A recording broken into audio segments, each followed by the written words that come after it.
देखो यहाँ पे है, ठीक है। तो ये पेरोल यहाँ से चालू होगा, ये दिख रहा है मेंटेन पेरोल, ये पेरोल वाला ऑप्शन। तो पहला ऑप्शन आपको यस करना है, भले ही आपको यस दिखे फिर भी आपको यस करना है। फिर दूसरा ऑप्शन भी आपको यस करना है, और यस करने के बाद यहाँ पर कंपनी का कोड आएगा, कंपनी का ग्रुप कोड आएगा, कंपनी का सिक्योरिटी कोड आएगा। यहाँ पे कंपनी का जो है कोड स्टेट इंश्योरेंस वाला, वो वाला कोड आएगा, ठीक है। ईएसआई ब्रांच ऑफिस, आपका जो इंश्योरेंस वगैरह वाला ब्रांच ऑफिस है वो आएगा।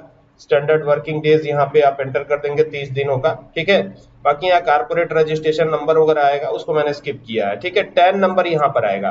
तो 10 नंबर में 4 अल्फाबेट, 5 न्यूमेरिक और 1 अल्फाबेट होता है, तो ये हमने डाल दिया। बाकी 10 रजिस्ट्रेशन नंबर यहाँ पे आ जाएगा। बाकी सारी चीजें यहाँ पे आ जाएंगी। ये गवर्नमेंट है, अदर है, क्या है ये देख लीजिएगा। एंटर करके नीचे आइएगा, यहाँ पे ब्रांच ऑफिस का नाम पड़ जाएगा आपको, ठीक है। और जैसे ब्रांच ऑफिस का नाम पड़ेगा तो ये रेस्पॉन्सिबल पर्सन, तो यहाँ पे रेस्पॉन्सिबल पर्सन का नाम डाल देंगे, ठीक है। और यहाँ पे उनके फादर का नाम डाल देंगे, ठीक है। और यहाँ पे आ जाएंगे तो डेस्टिनेशन इनका डालेंगे, क्या है, चार्टेड अकाउंटेंट है, क्या है, तो वो सारी चीजें डाल करके यहाँ पे इनका पैन नंबर, ये पैन नंबर आपने डाल दिया। पैन नंबर सही होना चाहिए, ठीक है। एंटर करके इसको एक्सेप्ट करा लीजिएगा। तो पेरोल अभी चालू हो गया, अभी चालू हो गया, लेकिन सैलरी कैसे देंगे? सैलरी देने से पहले हम जरा कंपनी का स्टेटस देख ले, कोई दिक्कत है? तो कंपनी का स्टेटस देख ले कि आपने कंपनी में क्या लगाया है, कितने तारीख को ये रखा है। देखिए कंपनी 1 अप्रैल 2026 फाइनेंशियल ईयर हमारा चालू ही होता है, और 1 अप्रैल 2026 में ही क्या होगा, हमारा काम भी शुरू हुआ है। यानी हम 1 मई को सैलरी दे सकते हैं इनको, ठीक है। जो भी एम्प्लॉय बनाएंगे उनको 1 मई को सैलरी देंगे। तो यहाँ भी बटन प्रेस करेंगे, यहाँ पर पेरोल वाउचर नजर आ रहा है, देखिए साइड में कहीं पेरोल वाउचर है? नहीं है। तो हम क्या करेंगे, अदर वाउचर पे चलेंगे। अदर वाउचर पे जाके क्या करेंगे, यहाँ पर देखिए सबसे पहले दिया गया अटेंडेंस, तो यहाँ एम्प्लॉय की अटेंडेंस बनेगी, ठीक है। अटेंडेंस 2 प्रकार की होती है, एक पॉजिटिव दूसरी नेगेटिव। तो अटेंडेंस पर जा करके, और यहाँ देखिए ये क्या लिखा हुआ है, पढ़िए, एम्प्लॉइज, लिस्ट ऑफ एम्प्लॉइज। तो यहाँ एम्प्लॉय की लिस्ट बनेगी, तो फिलहाल एक एम्प्लॉय बनाते हैं, चलो तुम्हारा ही नाम रख लेते हैं, ठीक है। तो ये हो गया। एंटर करते हैं, एंटर करते हैं। यहाँ पे ग्रुप बना सकते हैं आप, जैसे सेल्स परचेज का, तो अल्ट सी करके ग्रुप इस बार बना लेते हैं।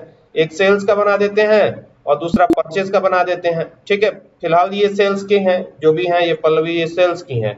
इनकी डेट ऑफ ज्वाइनिंग क्या है, 1 अप्रैल 2026। और ये सैलरी की डिटेल को डिफाइन करना बहुत जरूरी, तो यहाँ पे इसको यस करना पड़ेगा। यहाँ पर कोई भी पे हेड नहीं दिखाई दे रहा है, तो आपको क्रिएट पे जाना पड़ेगा और पहला पे हेड बनेगा। पहला पे हेड होता है बेसिक सैलरी, क्या होता है, बेसिक सैलरी। तो ये हो गया बेसिक सैलरी, और ये हमेशा अर्निंग फॉर एम्प्लॉइज रहता है, और ये आमतौर पर फिक्स्ड रहता है। अगर दिहाड़ी मजदूर की बात करें तो उसी कंडीशन में ये वेरिएबल होगा, अदरवाइज वेरिएबल नहीं होगा। और ये रहेगा इनडायरेक्ट एक्सपेंस, क्या रहेगा, हमेशा इसका ग्रुप क्या रहेगा, इनडायरेक्ट एक्सपेंस रहेगा। एंटर करिएगा, एंटर करिएगा, एंटर करिएगा, है ना। और यहाँ पे एंटर करके और इसको करिएगा ऑन अटेंडेंस, क्या करना है, ऑन अटेंडेंस करना है, ठीक है। यहाँ पर लिखा हुआ है अटेंडेंस लीव विद पे, इसको नॉट एप्लीकेबल कर देंगे। लीव विदाउट पे में आकर अल्ट के साथ सी दबाएंगे, यहाँ पे बना देंगे LEAVE, लीव, ठीक है। लीव का मतलब होता है छुट्टी, तो छुट्टी अगर लेंगे एक भी दिन तो पैसा कटेगा उसका, ठीक है। सैलरी कैसे मिलेगी, महीने वाइज मिलेगी, रोज नहीं मिलेगी सैलरी। ऐसा नहीं है कि डे बाय डे हम देंगे, महीने वाइज मिलेगी, ठीक है। कैलेंडर पीरियड रखेंगे और यहाँ पे नॉर्मल राउंडिंग रख के एंटर कर देंगे, ठीक है।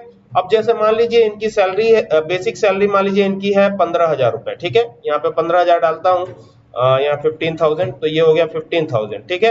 अब यहाँ पे जैसे नीचे आता है तो दूसरा पे हेड बनाएंगे, तो फिर क्रिएट पे जाएंगे। अब टीए मिलेगा इनको, मान लीजिए कहीं यात्रा उतरा करती है कंपनी को लेकर के, तो उसका, तो ये भी अर्निंग ही होता है, और ये भी आमतौर पे फिक्स्ड ही रहेगा। और ये भी क्या रहेगा, इनडायरेक्ट एक्सपेंस ही रहेगा। लेकिन इसमें थोड़ा सा लोचा है, इसमें क्या करेंगे हम, इसे कंप्यूटेड वैल्यू करेंगे, क्या करेंगे, कंप्यूटेड वैल्यू। और कंप्यूटेड वैल्यू में क्या करेंगे, यहां से आकर के और इसको ऑन स्पेसिफाइड फॉर्मूला करेंगे, ठीक है। और ये बेसिक सैलरी है, और बेसिक सैलरी का जैसे मान लीजिए बेसिक सैलरी अगर 15,000 तक है, ठीक है, यहाँ पे 15,000 रखा है, तो परसेंटेज कितना मिलेगा टीए, 1%। बेसिक सैलरी 30,000 तक है, 15 से लेकर 30,000 तक, तो कितना मिलेगा, 1.5%, ठीक है। बेसिक सैलरी का 1.5%, और इससे चाहे जितना ऊपर है 2% मिलेगा। तो ये हमने स्लैब डिसाइड कर दिया टीए का। यहाँ देखिए टीए हमने दिया नहीं है, ये ऑटो कैलकुलेट हो जाएगा। फिर यहाँ डियरनेस अलाउंस की बात कर लेते हैं, डीए। तो यहाँ वापस क्रिएट पे जाके एंटर करके यहाँ लिखेंगे डीए, एंटर करेंगे, एंटर करेंगे। ये भी अर्निंग होता है, ये भी आमतौर पर फिक्स्ड रहेगा। यहाँ से इनडायरेक्ट एक्सपेंस कर लीजिएगा, और यहाँ पे एंटर एंटर करके या फिर इसको ऑन कंप्यूटेड वैल्यू कर लीजिएगा, ठीक है। और फिर यहाँ नॉर्मल राउंडिंग, फिर यहाँ आकर के फिर ये ऑन स्पेसिफाइड फॉर्मूला, फिर ये भी बेसिक सैलरी के ही बेस पे आएगा। तो अगर बेसिक सैलरी 15,000 तक है, यहाँ पे आपको कुछ भी नहीं भरना है पहले वाले में, ठीक ना।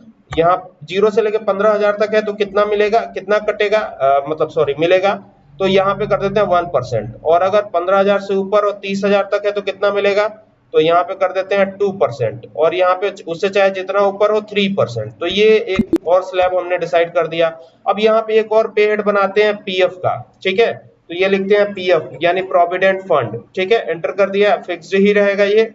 और ये भी क्या रहेगा, पीएफ। पीएफ क्या होता है, अब देखिए ये पीएफ अर्निंग नहीं होता है, पीएफ क्या होता है, एम्प्लॉइज स्टैट्यूटरी डिडक्शन होता है। क्या होता है, डिडक्शन होता है ये, ठीक है। यहाँ पे देखिए ये आप इस ग्रुप के तहत भी जा सकते हैं। तो ये देखिए डिडक्शन आ रहा है ना ऊपर, डिडक्शन फ्रॉम एम्प्लॉइज, एम्प्लॉइज का कटेगा पैसा। और ये करंट लाइबिलिटी के सेक्शन में जाएगा, किस में जाएगा, करंट लाइबिलिटी। एंटर करिएगा, एंटर करिएगा, और यहाँ पे क्या करिएगा, यहाँ पर आप कंप्यूटेड वैल्यू कर सकते हैं, ठीक है। तो कंप्यूटेड वैल्यू जैसे ही करेंगे तो ये पूछेगा हमसे किस प्रकार से पीएफ कैलकुलेट होगा।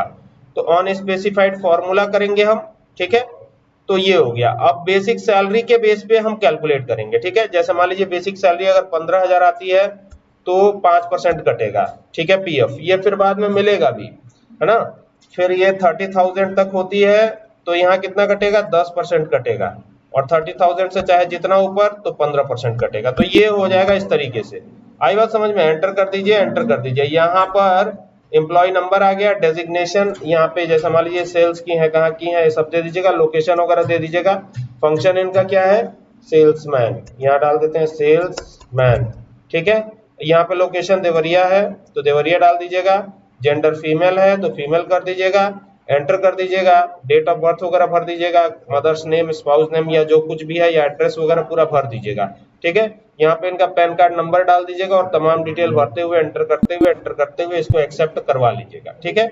अभी देखिए यहाँ पर जैसे ही हमने एंटर किया तो फिर वही कल वाली दिक्कत आनी शुरू हो गई। यहाँ पे जो है एम्प्लॉय तो हमने बना दिया, लेकिन यहाँ पे एम्प्लॉय शो नहीं हो रहा है, ठीक है। एक बार बैक आते हैं और यहाँ से बैक आएंगे और यहाँ पे वी बटन जैसे ही प्रेस करेंगे तो देखेंगे यहाँ पे डेट क्या पड़ी हुई है। डेट को चेक करेंगे, यहाँ से वाउचर, यहाँ देखिए क्या डेट पड़ी हुई है, देखिए पीछे पीछे क्या दिख रहा है, 31 मार्च 2026। अब हमने काम कब से स्टार्ट किया है, 1 अप्रैल 2026। तो इसको सही करना जरूरी है। तो यहाँ क्या करेंगे, यहाँ पे ऑल्ट के साथ पहले F2 करेंगे। तो देखिए पहले तो 25-26 है तो इसको 26-27 करना पड़ेगा। तो 1/4/2026, ठीक है। और यहाँ क्या हो जाएगा, 31/3/2027 हो गया, एंटर हो गया। अभी यहाँ पर अगर एम्प्लॉय आप बनाते हैं तो वो शो करेगा, लेकिन अभी क्या करना है, F2 करना है और यहाँ करना है 1/4/2026, ये हो गया। अभी यहाँ पे क्रिएट करना है एम्प्लॉय, ठीक है। तो पल्लवी, अब ये पल्लवी जैसे देंगे तो ये ऑलरेडी एग्जिस्ट दिखाएगा, ठीक है।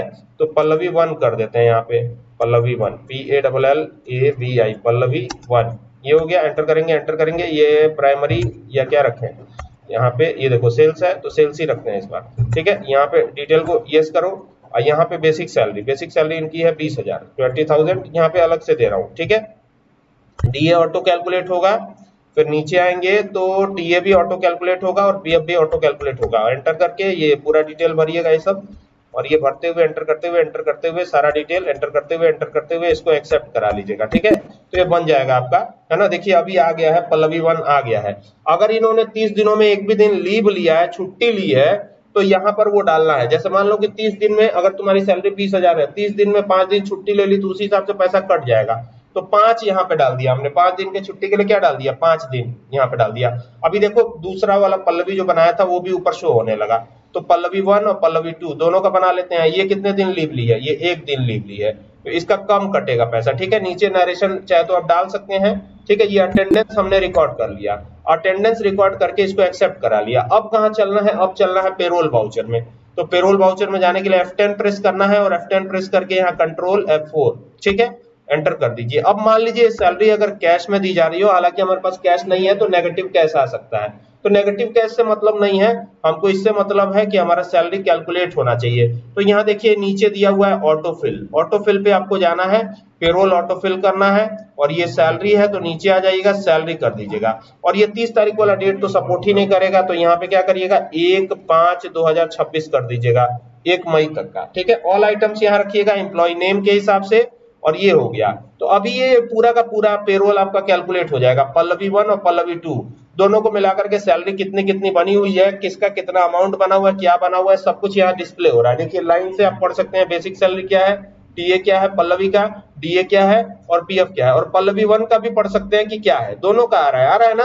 अभी कंट्रोल ए कर दीजिए तो ये एक्सेप्ट हो जाएगा। और जब आपको सैलरी स्लिप देखनी होगी तो यहाँ गेटवे ऑफ टैली पे आना पड़ेगा, और गेटवे ऑफ टैली पे आने के बाद क्या करना पड़ेगा, यहां से ना एक बार डी प्रेस करना है। क्या प्रेस करना है, डी प्रेस करना है। और डी प्रेस करके क्या करना है, यहाँ पे नीचे आना है पेरोल रिपोर्ट्स पे, ये दिख रहा है पेरोल रिपोर्ट, यहाँ पे आना है और एंटर कर देना है। और ऊपर दिख रहा होगा पे स्लिप, दिख रहा है ना, तो पे स्लिप पे क्लिक करना है। ठीक है, और यहां से अब पल्लवी का देखना है।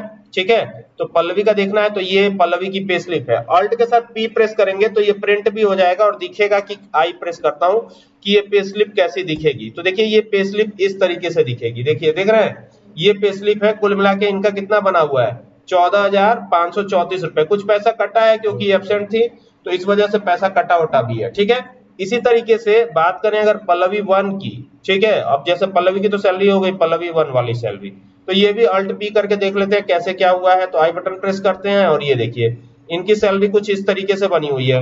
इनका कुल मिला के 16,200 बनना था, 18,700 बना है 16,200 ₹9.14। देखिए यहाँ पे, ठीक है, पीएफ भी कटा हुआ है। कितना पीएफ कटा हुआ है इनका, 1698 रुपए पीएफ कट गया है। ठीक है, तो ये सारी चीजें यहाँ पर देखने को आपको मिल जाएंगी। आई बात समझ में। और इसी तरीके से आप पे स्लिप जनरेट कर सकते हैं, जितना मन करे उतना जनरेट कीजिए। एक बार जिस एम्प्लॉय का बना लेंगे उसका परमानेंट अब फिर जनरेट करते रहिए, कोई दिक्कत नहीं है। आई बात समझ में, ठीक है।